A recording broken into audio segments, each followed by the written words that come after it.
आज ये जो 60 दिनों से रोना बैठा हुआ है, कोरोना वायरस की तरह इन लोगों का जो माइंड सेट है, कोरोना वायरस एक है कि धीरे धीरे जो बढ़ते जा रहा है ना, ये भी दिल के मोदी के अंडर में ही है। अगर मोदी ने एक दिन लाठी चलवा दिया ना, तो आपको क्या लगता है वहां कोई दिखेगा? लेकिन ऐसा करने से तुम्हारी प्लस पॉइंट ये है कि रोने बैठ जाओगे कि 15 करोड़ पे अत्याचार कर रहे हैं, 100 करोड़ अत्याचार कर रहे हैं, रोडों पे आ जाओगे।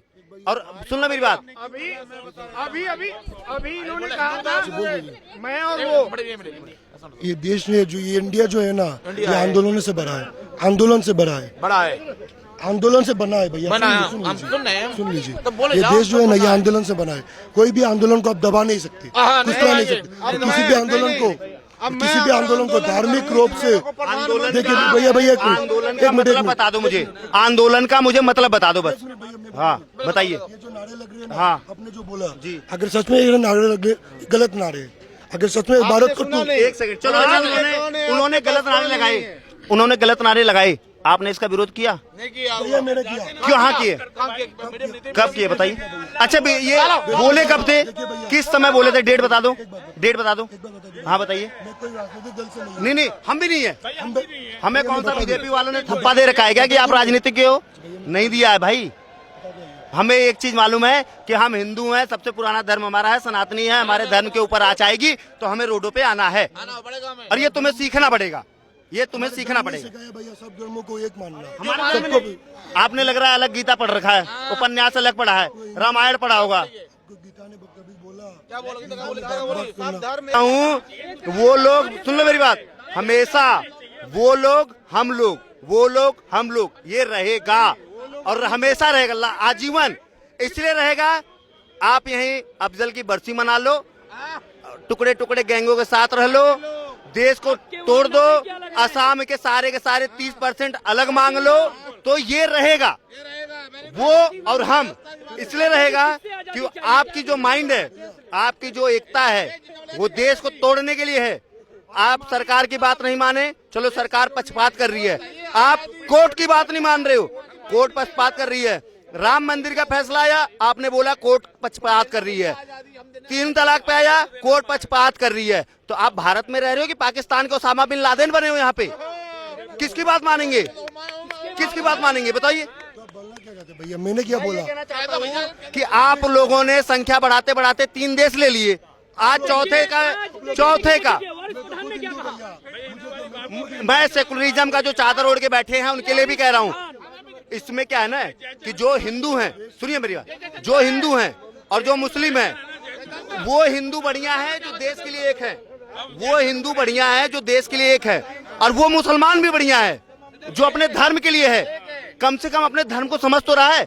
बीच में आते हैं वो सेकुलर, जो इधर भी खा जाते हैं उधर भी खा जाते हैं। वो तमाम हिंदू सेकुलरों के लिए मैं कह रहा हूँ कि धर्म अपना लो, मुस्लिम धर्म अपना लो। तुम्हें हमारे साथ रहने खड़े होने से बढ़िया है जब तुम्हें हनुमान चालीसा नहीं आता है। एक मुसलमान में 5 साल का लड़का नमाज पढ़ने के लिए 2:30 बजे तैयार हो जाता है। आप कितनी बार मंदिर गए हो? हाथ में कलावा है तुम्हारे? कैसे मान लो हिंदू हो? क्या है तुम्हारा धर्म? कुछ नहीं है तुम्हारा धर्म।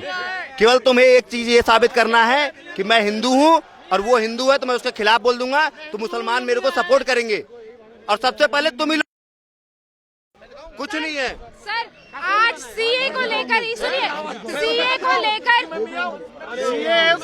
को लेकर ही वारिस पठान इस तरह का बयान देते हैं, कहते हैं कि 15 करोड़ मुसलमान 100 करोड़ हिंदुओं पे भारी पड़ जाएंगे। जो चीजें आसानी से नहीं मिलती उन्हें हम छीनना जानते हैं। इसके लिए मैं बताता हूँ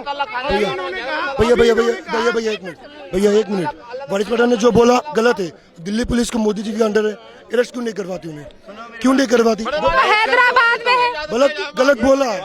दिल्ली पुलिस जब अफजल की यहाँ पे बरसी मना रहे थे उस समय भी दिल्ली पुलिस मोदी के अंडर में ही था, और आज की डेट में जब केजरीवाल हमारे से सर्जिकल स्ट्राइक पे सबूत मांगे उस टाइम भी दिल्ली पुलिस के अंडर में ही था, मोदी के अंडर में। और तो किसी धर्म में लिखा है कि सड़क बंद कर दो। देखिए, अगर कोई भी धर्म अपने धर्म को देश से बुरा मानता है, अगर वो मुस्लिम हो, हिंदू हो, सिख हो, ईसाई हो, गलत है।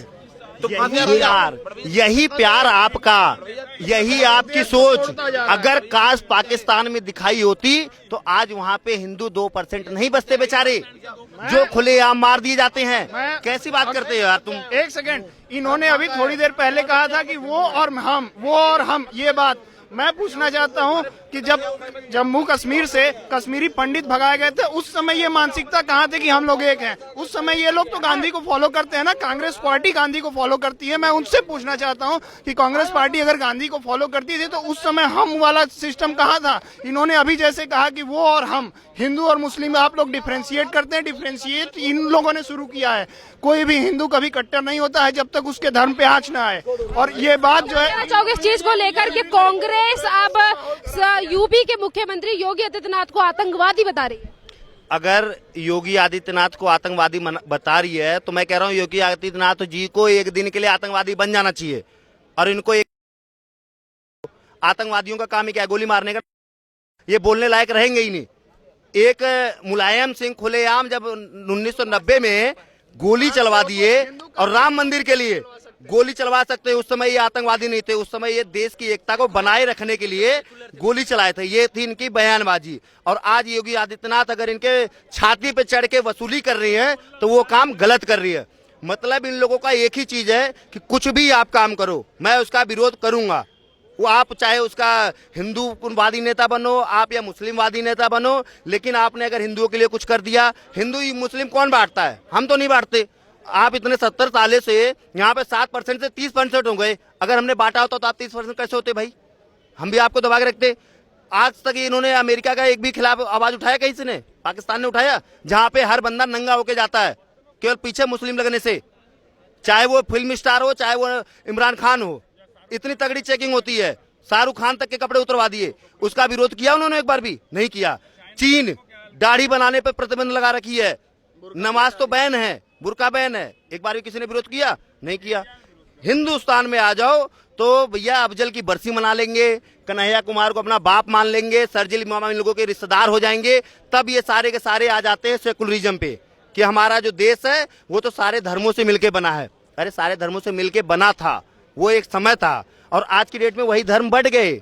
आपको दे दिया पाकिस्तान, इसीलिए दिया था कि आप जाओ उधर हम जाएं इधर। फिर भी आप यहाँ पे आए तो हम अब्दुल कलाम की तरह जितने लोग हैं आज भी उनकी रिस्पेक्ट करते हैं।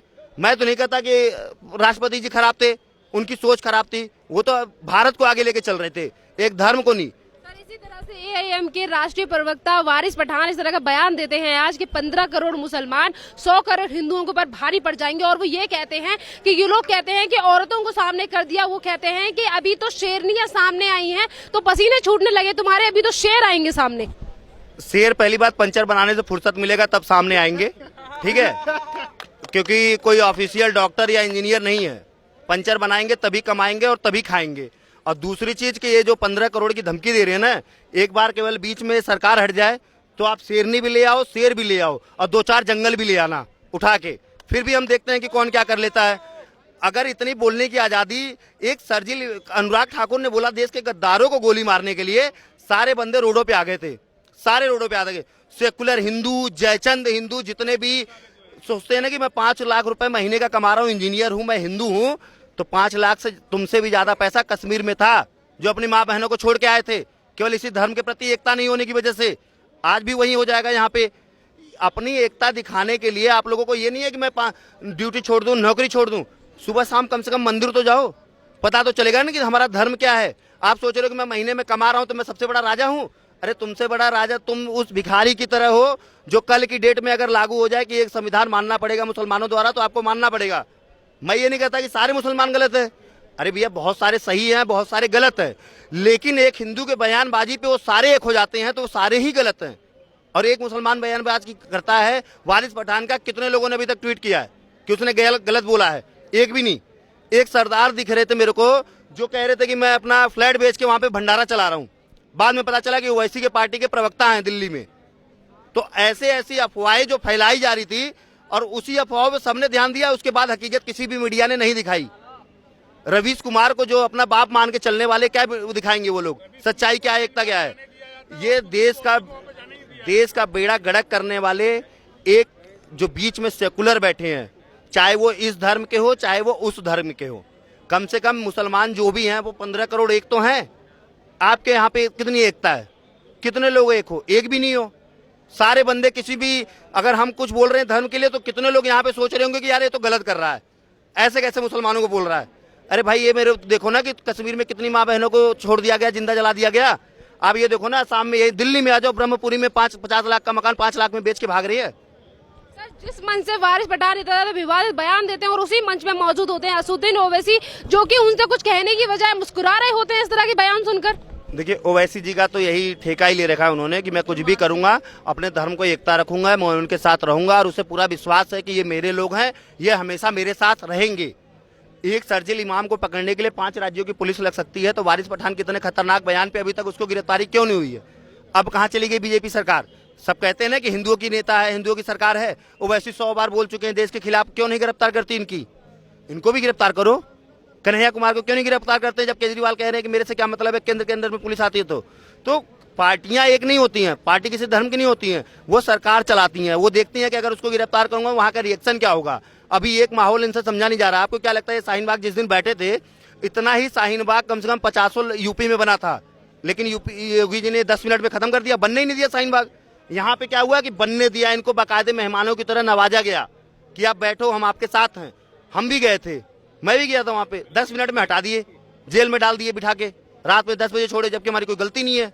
तो ये होता है लगातार जो हमारे साथ हो रहा है ना, कि आप हिंदू हो तो आपको जेल में डाल देंगे। कहना चाहोगे जिस तरह से एनसीपी के प्रमुख शरद पवार 9 तारीख को आए हुए राम मंदिर के फैसले को लेकर भी कहते हैं कि जिस तरह से राम मंदिर के लिए ट्रस्ट बनाया जा रहा है उस तरह से बाबरी मस्जिद के लिए ट्रस्ट क्यों नहीं बनाया जा रहा, यानी कि केंद्र सरकार है वो भेदभाव कर रही है।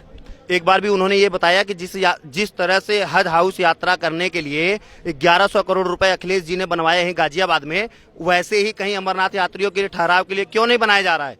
एक बार भी उन्होंने बोला ये? इतने सारे मंदिरें हैं, इतने सारे तीर्थ स्थान है, वहां पे एक सरकारी हॉस्टल फ्री में आश्रम बनाने के लिए कहीं एक बार भी बोला उन्होंने? एक बार भी कहीं वो नहीं बोला है। उससे उनको क्या मतलब है? राम मंदिर के लिए ट्रस्ट बन गया तो उसके लिए भी ट्रस्ट बना दो। क्यों बना दो भाई? वैसे तो तुम लोग बड़ा स्कूल पे ज्ञान दे रहे थे कि वहाँ कॉलेज बनवा दो, कॉलेज बनवा दो, तो 5 गज में बना दो ना, 5 एकड़ में कॉलेज। अब नहीं पढ़ोगे तो डीएम नहीं बनना है तुम लोगों को। अब आगे मस्जिद पे, अभी तक तो जब तक फैसला नहीं आया था वहाँ पे कॉलेज बनना चाहिए, बनवाओ कॉलेज, हम देते हैं परमिशन। ट्रस्ट बनाने के लिए भी सुप्रीम कोर्ट की तरफ से ऑर्डर दिया जाता है और उसमें भी वो सरकार को बदनाम करने की कोशिश करते हैं और ये कहते हैं कि सरकार भेदभाव कर रही है। मतलब जिस चीज के लिए ऑर्डर सुप्रीम कोर्ट की तरफ से मिला है ट्रस्ट बनाने के लिए, उसमें भी ये कहते हैं कि सरकार की तरफ से ये ऑर्डर दिया गया और सरकार सिर्फ एक मंदिर के लिए ट्रस्ट बनवा रही है। देखिए यहाँ पे जितने लोग विरोध कर रहे हैं सीए का, उनका सफल तरीका एक यही है कि ये पहले से ही भारत में एक कोरोना वायरस की तरह अंदर छुपे हुए थे। अब ये जितने भी बाहर जिस तरह से आ रहे हैं वैसे ही लोग खतरनाक की तरह मर रहे हैं, लोगों का मरना शुरू हो चुका है। ये जैसे जैसे बढ़ते जाएंगे, आपको क्या लगता है कि इनके बढ़ने से हमें प्रॉब्लम नहीं हो रही है? बहुत सारी समस्याएं हो रही हैं, लेकिन हमारी आज तक हिम्मत नहीं है कि हम कहीं पे भी एक रोड ब्लॉक कर ले, क्योंकि रोड ब्लॉक करने से पहले हम सोचेंगे कि हमारे महीने भर का खर्चा चलेगा कैसे। लेकिन वो नहीं सोचते, वो अपने धर्म के लिए लड़ रही है। जब उनको कोई दिक्कत नहीं है तो इसका मतलब वो बांग्लादेशी हैं, पाकिस्तानी हैं, और अगर बांग्लादेशी पाकिस्तानी यहाँ पे है और वो निकल जाएंगे तो अपने आप बेरोजगारी का मुद्दा खत्म होगा, महंगाई कम होगी। अरे 20, 2 करोड़ 10 करोड़ अगर भारत छोड़ेंगे तो क्या उनके लिए नौकरी कहीं ना कहीं तो कर ही रहे ना कुछ काम, तो वो छोड़ के जाएंगे तो क्या लोगों के लिए ऑफर नहीं आएगा? तो ये सारा जो माइंडसेट है वो खत्म करना पड़ेगा।